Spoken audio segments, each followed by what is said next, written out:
ज्यावेळेस ओबीसीसाठी मंडल आयोग लागू होत होता किंवा आपण क्रिमिलियर लागून तो मग झाला, तर त्यावेळेस या देशातले जे आताचे सध्याचे दोन राष्ट्रीय पक्ष आहेत त्यातला काँग्रेस पक्ष तेव्हा जो रूल करत होता त्यांनी तेव्हापासून, कारण आपल्याला माहित आहे की जर का आपल्याला जसं आता माननीय मेश्रामजी बोलले की इक्वॅलिटी केव्हा येईल, इक्वॅलिटीच्या आधीची स्टेप आहे इक्विटी, की तुम्ही लोकांना त्यांच्या हक्काचं डिस्ट्रीब्युशन करावं लागेल. आणि ज्या रिझर्वेशन हे सर्वांना त्यांच्या हक्काचं डिस्ट्रीब्युशन करणारं असं साधन आहे. आणि ते जे साधन आहे ते साधन आता SC STच्या व्यतिरिक्त ओबीसीसाठी सुद्धा आरक्षण लागू होत आहे हे कळल्याबरोबर त्यांनी भूमिका घेतली. कारण कारण आपण एक लक्षात ठेवलं पाहिजे की आपल्याला जर का सोशल वेलफेअर स्टेट क्रिएट करायचं असेल, कल्याणकारी राज्य निर्माण करायचं असेल, तर कल्याणकारी राज्य निर्माण करायचा जे टूल आहे, जे साधन आहे ते आहे सोशल जस्टिस.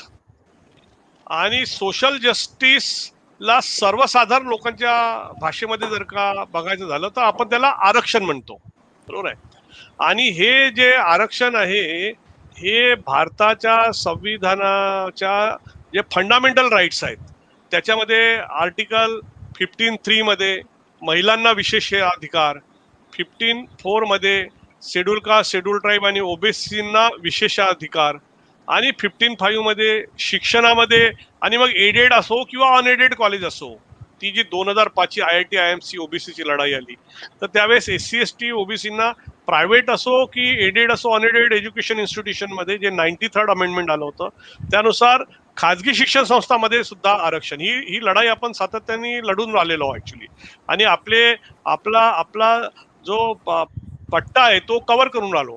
मग आपण नंतर पण त्यांनी काय केलं की त्यांनी त्यांची जमीन वाढवायसाठी म्हणून खाजगीकरण, उदारीकरण, जागतिकीकरणाचं हे केलं. म्हणजे सोशल जस्टिस किंवा सोशल वेलफेअर हे निर्माण करण्यासाठी आणि इक्विटीचं डिस्ट्रीब्युशन करण्यासाठी केंद्र सरकारच्या किंवा राज्य सरकारच्या नोकऱ्या किंवा त्याच्या अधीन असणारे जे सार्वजनिक उपक्रम आहे हे एक साधन आहे ज्याच्यातून त्या नोकऱ्या जाऊ शकतात, ते डिस्ट्रीब्युशन होऊ शकतं. तर त्यांनी सर्वात पहिले पब्लिक सेक्टरच खतम करणं सुरू केलं आणि असं सांगितलं की हे घाट्यात आहे, हे सरकारचं काम नाही. आता ते म्हणतात मिनिमम गव्हर्नन्स, बरोबर आहे. तर अशा प्रकारचे नवीन नवीन कन्सेप्ट त्यांनी आणले. पण या जागा ते कमी करत राहिले ज्या जागा आपल्याला वाढवायच्या होत्या. मग दुसरीकडे आपल्यामध्ये आणि याच्यासाठी प्रत्येक वर्षी आकडेवारी उपलब्ध करायची तर त्यांनी जनगणना बंदच केली होती. मग मग जर का त्यांनी खाजगी शिक्षण संस्थांमध्ये आरक्षण दिलं तर ते खाजगी नोकऱ्यामध्ये ते आरक्षण का देत नाहीत, किंवा मग सुप्रीम कोर्टामध्ये, हायकोर्टामध्ये सुद्धा ते आरक्षण का देत नाही, कारण त्या IAS आणि IPS सारख्या नोकऱ्या आहेत. इकडे IAS आणि IPS मध्ये जेव्हा तुम्ही SC ST ओबीसीना 50% रिझर्वेशन दिलं तर ते सुद्धा पेड सर्वंट आहेत, हायकोर्टाचे जज आणि सुप्रीम कोर्टचे जज. तर तिथे तुम्ही 50% रिझर्वेशन का देत नाही. हे असे काहीतरी मूलभूत मुद्दे घेऊन आपल्याला बहुजन समाजामध्ये जावं लागेल. आणि आहे त्या स्थितीमध्ये जसा आता मेश्रामजींनी सांगितलं की शाहू महाराजांनी 1902 मध्ये तो जो ऑर्डर काढला होता किंवा त्यांनी त्या क्लर्कचं उदाहरण दिलं की त्याला हे, तर ते 1902 ला ते SC ST ओबीसीला रिझर्वेशन किंवा मराठ्यांना रिझर्वेशन देऊ शकतात बहुजन समाजाला. आणि एकीकडे मंडल आयोग लागतो तो देशाला स्वातंत्र्य मिळून 40 वर्षांनंतर, म्हणजे राजकीय स्वातंत्र्य मिळाल्यानंतर 40 वर्षांनंतर सामाजिक स्वातंत्र्याचा एक कलम लागू होतं ओबीसीसाठी. आणि जेव्हा आपण राजकीय पारतंत्र्यात आहोत तेव्हा सामाजिक स्वातंत्र्याचं जे कलम आहे ते शाहू महाराज 40 वर्ष आधी लावतात. म्हणजे 40 वर्ष आधी पॉलिटिकल स्लेव्हरीमध्ये सुद्धा सोशल एम्पॉवरमेंट शाहू महाराज करू शकतात. आणि इकडे आपल्याला पॉलिटिकल फ्रीडम असताना आपलं सोशल एम्पॉवरमेंट होत नाही. ह्याच्यामध्ये आपण हे समजून घेतलं पाहिजे की जोपर्यंत राज्यकर्ते शाहू महाराजांसारखे बनत नाहीत तोपर्यंत ते सोशल एम्पॉवरमेंट करणार नाही. आणि त्यासाठी म्हणून आपल्याला आपली स्वतंत्र, आणि पण तोपर्यंत आपण कसं लढायचं, तर वारंवार ऍक्च्युली हे जे सोशल फेस आहे सोशल फेस जे देशाचं आहे ते तुम्हाला फक्त जनगणनेतून मिळतं. म्हणून त्याच्यामुळे सातत्याने जनगणनेचा आग्रही मागणी करणे. आणि मी आता तुम्हाला सांगतो, आणि एकीकडे त्यांनी असं केलं की खाजगीकरण, उदारीकरण, जागतिकीकरण काँग्रेसने सुरू केलं, तर दुसरीकडे जो भाजपा हा जो पक्ष आहे यांना लक्षात आलं की ओबीसी हा हिंदू मधला जो गट आहे तो अतिशय भावनिक गट आहे. तर त्यांचं त्यांनी धार्मिक ध्रुवीकरण सुरू केलं. त्यांना सांगितलं की हिंदू धर्म धोक्यात आहे आणि मुसलमानामुळे आपल्याला आपला धर्म वाचवावा लागतो. आणि एकूणच शिक्षणाचं प्रमाण कमी, बेरोजगारीचं प्रमाण जास्त, अशा वेळेस माणसाचं डोकं चालत नाही आणि माणसाला कुठेही भावनिक घेऊन जाता येतं. तर अशा याच्यामध्ये काही एक ओबीसी मधला चंक जो आहे तो त्यांनी तिकडे घेऊन गेले, आणि जो आज आपण त्यांना भक्त या नावाने ओळखतो. तर हा जो भक्त आहे या भक्ताला सुद्धा आपण आव्हान करायला पाहिजे की असं जर का आहे तर मग आसाराम जेलमध्ये का आहे, राम रहीम जेलमध्ये का आहे, किंवा कित्येक बाबा बुवा आज जेलमध्ये आहेत. तर त्यांना सांगायचं हे जर का जेलमध्ये याचं मुख्य कारण हे भारताचं संविधान आहे. हे संविधान जे आहे ते जे लोक तुम्हाला गुमराह करतात धर्माच्या नावावर त्यांना जेलमध्ये पाठवू शकते एवढी त्याची ताकद आहे. आणि तुम्हाला गुमराह करण्याचं काम कोणी करणार नाही.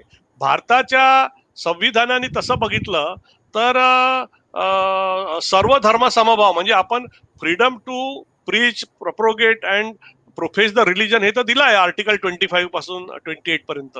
आणि पण तुमच्या भावनांचा उपयोग करून तुम्हाला दोन प्रकारे त्याचा छळ होतो. एक तर तुमचं आर्थिक शोषण होतं की तुम्ही स्वतःचे खिसे लुटत राहता डोनेशन देऊन देऊन, आणि दुसरीकडे तुमचं मानसिक शोषण होत राहतं. म्हणजे मी मग एक कार्टून आता सकाळी आज बघितलं की ते उत्तर प्रदेशचे जे मुख्यमंत्री आहेत ते त्या गंगा नदीमध्ये पूर्ण दूध भरलेलं भांड टाकून राहिलं आहे.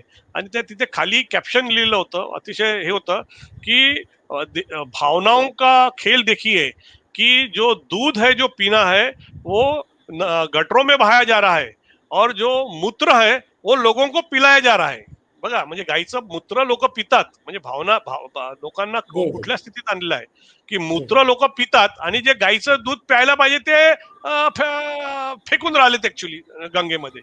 तर म्हणजे लोकांना किती लेवल पर्यंत गुलाम करण्यात आलेला आहे, मानसिक गुलाम करण्यात आलेला आहे. तर इथे त्यांना सातत्याने आपल्याला चॅलेंज करत राहावं लागेल. मला असं वाटते हा काही वन पॉइंटेड प्रोग्राम बनून चालणार. मूल निवासी हा जो प्रोग्राम आहे तो तर चाललाच पाहिजे, पण त्यासोबत वेगवेगळ्या फ्रंटवर आपण ऍक्च्युली तो मानसिक गुलाम कसा आहे, त्याचं आर्थिक शोषण कसं आहे, जसं आता आम्ही ओबीसी सेवा संघाद्वारे आणि समाजाची स्थिती बघून ते प्रबोधन करावं लागतं. जसं 4थ्या वर्गातला पोरगा आहे त्याला तुम्ही 5व्या वर्गातलाच गणित शिकवू शकता. त्याला तुम्ही जर का 11व्या वर्गातला गणित शिकवाल तर तो थोड्या वेळाने तुमची ट्युशन सोडून जाईल ऍक्च्युली. तर त्याला आम्ही सांगितलं की तुम्ही असं करा, देवळामध्ये जा. तुमचा जर का देवावर विश्वास आहे तर, कारण तुम्ही हिंदू आहात त्याच्यामुळे तो तुमचा अधिकार आहे देवळामध्ये. पण देवळामध्ये जाऊन ऍक्च्युली तुम्ही काही डोनेशन देऊ नका, त्या दानपेटीत काही टाकू नका. कारण देवळामागे जी इकॉनॉमी आहे त्या इकॉनॉमीवर तुमचंच नंतर शोषण होतं हे त्यांना समजायला लागलं. तर आता ओबीसी सेवा संघाचे जे भारतामधले जे सिम्पथायझर आहेत, जे ओबीसी आहेत, ते देवळामध्ये जातात, देवाला नमस्कार करतात आणि ते तिथे काही दानपेटीमध्ये पैसे टाकत नाही. आणि ते पैसे आम्ही त्यांना सांगतो की तुम्हाला आता जर का एज्युकेटेड झालेले आहे, तुम्ही क्वालिफाईड आहे, 10वी 12वी ग्रॅज्युएट्स आहात, तर ते पैसे तुम्ही सामाजिक कार्यामध्ये कुठेतरी टाका, सामाजिक संघटनेला द्या ऍक्च्युली. तर तो भाग त्यांना समजायला लागलेला आहे. आणि त्याच्यामुळे मी असा खूप मोठ्या प्रमाणामधला तो वर्ग म्हणत नाही, पण एक्झाम्पल म्हणून आपण जर का तामिळनाडूमध्ये गेलो तर तामिळनाडूमध्ये एम के स्टॅलिननी आता जो टेम्पल ऍक्ट आणलाय त्यांनी सरळ चॅलेंज केलं की बाबा देवळामध्ये पुजाऱ्यामध्ये 200 जागा आहे, तर मला त्यातल्या 69% जागा, तिथे 69% रिझर्वेशन असल्यामुळे 69% जागा मी या SC ST OBC पुजाऱ्यांनी भरत आहो.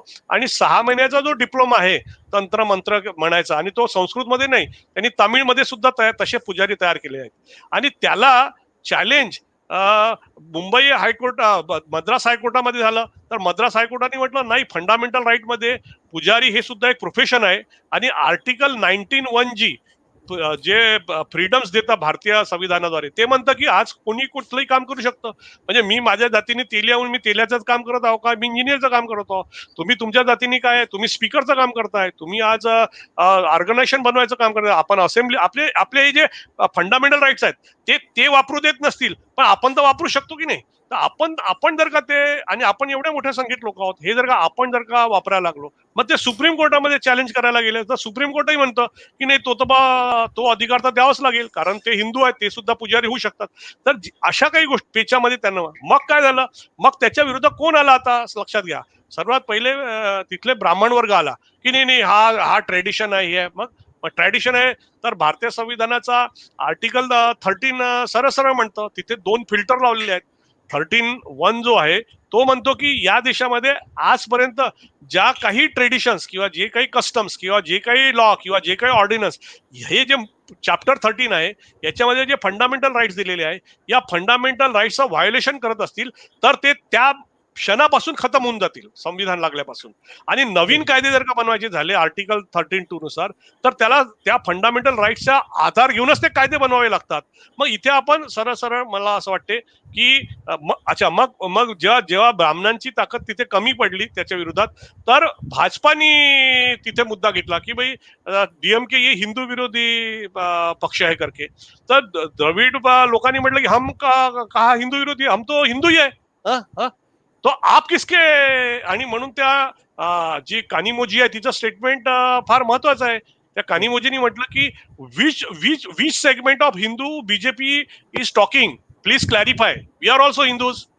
when we want to favor these appointments of the priest in our temples, so तिने इथपर्यंत म्हटलं की म्हणजे भाजपा हा जो पक्ष आहे हा फक्त एका हिंदूतल्या एका वर्गाचं संरक्षण करता आहे का. तर या स्टेटमेंटला जर का तुम्ही नॅशनल बनवलं, आता ते स्टेटमेंट कसं तामिळनाडूच्या लोकांपर्यंत गेलेलं आहे, पण ते स्टेटमेंट तुम्ही जर का नॅशनल बनवलं, राष्ट्रीय स्तरावर ते स्टेटमेंट नेलं, तर त्याच्यातून पण प्रबोधन घडतं. त्यामुळे आपल्याला एकीकडे तर ज्या आपल्या फुले शाह आंबेडकरांनी त्यांच्या लिटरेचर मधून दिलेल्या गोष्टीचा प्रचार करायचा आहे, पण सातत्याने समाजात घडणारे ज्या घटना आहेत या घटनेमधून सुद्धा, आणि भारताचे संविधान आहे, या संविधानाला धरून काय उहापोह करता येऊ शकतो. हे एक अतिशय इंटरेस्टिंग गोष्ट म्हणजे हे सरकार येण्याच्या आधी न्यूजपेपरमध्ये जे काही प्रिंटिंग व्हायचं त्यामध्ये 6 ते 7% लिगल न्यूज राहायच्या. आता जवळजवळ 40% या हायकोर्टाच्या, सुप्रीम कोर्टाच्या किंवा या कोर्टाच्या त्या कोर्टाच्या किंवा लिगल मॅटर्सवर लोक बोलायला लागले. हे आपण लोक संविधानाची जागृती करतोय त्याचा परिणाम आहे. आज आज आज सर्वसाधारण लोक संविधानाबद्दल बोलायला लागले. हे आज ओबीसी जे जागृत झाले किंवा हे स्थानिक लोक आमचं आरक्षण गेलेलं आहे किंवा मराठा समाज म्हणायला लागला आम्हाला आरक्षण पाहिजे, ही आपली संविधानाची जागृती आहे. आणि संविधानाची जेवढी जागृती होईल, ऍक्च्युली संविधानाची जागृती म्हणजे संविधानाचं इम्प्लिमेंटेशन, आणि संविधानाचं इम्प्लिमेंटेशन म्हणजे या देशातून ब्राह्मणशाहीचा नाश होऊन या देशामध्ये सामाजिक लोकशाहीची निर्मिती होणे. म्हणून बाबासाहेबांनी म्हटलं होतं की मी फक्त तुम्हाला पॉलिटिकल फ्रीडम देतो आहे, एक व्यक्ती एक वोट, म्हणजे तुम्हाला फक्त मी राजकीय लोकशाही दिलेला आहे, पण या देशामध्ये सामाजिक लोकशाही निर्माण करणं किंवा आर्थिक लोकशाही निर्माण करणं हे मी ज्यांच्या आता संविधान देत आहोत त्यांचं काम आहे. मग संविधानाचं जे काम आहे ते काम ऍक्च्युली आपल्याला असं वाटतं की मुख्यमंत्री करतो किंवा प्रधानमंत्री करतो, तसं नाही, एक साधारण व्यक्ती सुद्धा ते काम करू शकतो. म्हणजे एक्झाम्पल म्हणून मी म्हणतो की असे कित्येक कायदे आहेत जे सुप्रीम कोर्टामध्ये, हायकोर्टामध्ये एखादा व्यक्ती जाऊन चॅलेंज करतो आणि त्याला सुप्रीम कोर्ट म्हणतो की ऍज पर कॉन्स्टिट्यूशन हे असं करता येऊ शकत नाही. तर मला असं वाटतं की आपण त्या फ्रंटवर, लिगल फ्रंटवर सुद्धा आपली एक मोठी बॉडी असली पाहिजे. आणि कारण हायकोर्ट आणि सुप्रीम कोर्टाचे जेही निर्णय येतात त्याला एक व्यापक असा प्रचार मिळतो, एक प्रसार मिळतो, त्याला लोकांपर्यंत जातात ते शिकलेल्या वर्गामध्ये. तर तो पण एक आस्पेक्ट लक्षात ठेवला पाहिजे.